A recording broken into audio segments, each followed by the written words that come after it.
That was a frustrating game. Padres lose 6-0 to the Cubs. I don't want to hear about Blake Snell tonight. Blake Snell was not the issue. Was he great tonight? No. Back-to-back games, or not back-to-back games, but two starts in the month of April for him with at least 5 walks. Like, that's not good. Like, I know the pitch count was high, just like it has been in previous starts here in the first half of this season. But tonight, it's not on Blake Snell. You're not going to win baseball games. Didn't know if you knew this, but you're not going to win a baseball game if you don't score any runs. And the Padres, they didn't score any runs tonight. They got shut out again. They were shut out 3 times last week.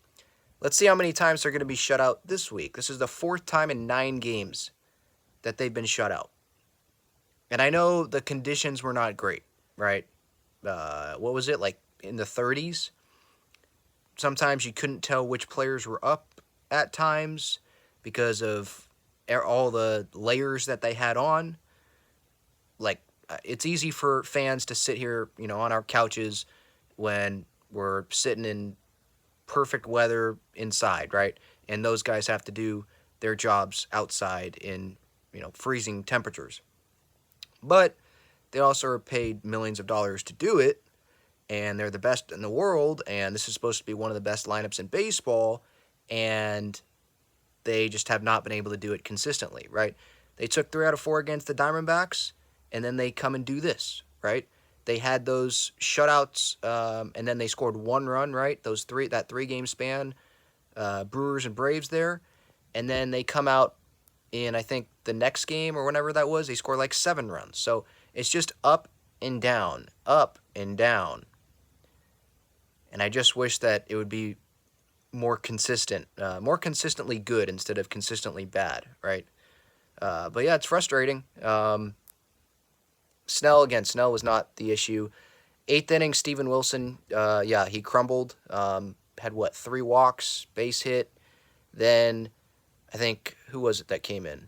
Ray Kerr came in, and then Nico Horner cleared the bases. But the Padres, they had their chances with runners in scoring position. I'm going to run down the list here because I wrote them down. Top of the 2nd, Bogarts on 2nd with 1 out. No runs were scored. Kim grounded out to short.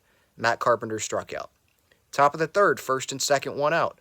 No runs scored. Soto struck out looking, which he continues to do.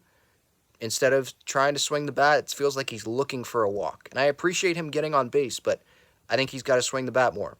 Manny popped out to 2nd.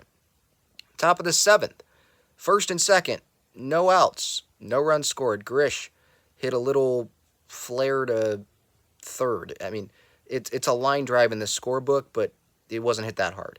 Top of the 8th, 1st and 2nd, 2 outs, no runs were scored. Crony popped out to right. Top of the 9th, 1st and 2nd, 1 out, no runs were scored. Grish popped out to the catcher, Yan Gomes, and then Tatis struck out. So, yeah. What was the highlight of tonight? I mean, the Tatis, the Bogarts good play at short, and Tatis making the sliding catch and then dancing in front of Cubs fans who were chanting like steroids or whatever at him. I guess that was a highlight. But the Tatis catch, he started back, and it was a bad route to it. So, yeah, not a good night. Hopefully they turn the page tomorrow. We'll see if Soto gets a day off because something's just not there. And the day off worked a little bit for Crony, so maybe the Padres are just going to try that. But you want him in the lineup because he does still get on base more than some other guys, even when he's not hitting. So we'll see what happens. Got to face, Drew Smyly tomorrow, and he just had like the outing of his life last time out against the Dodgers.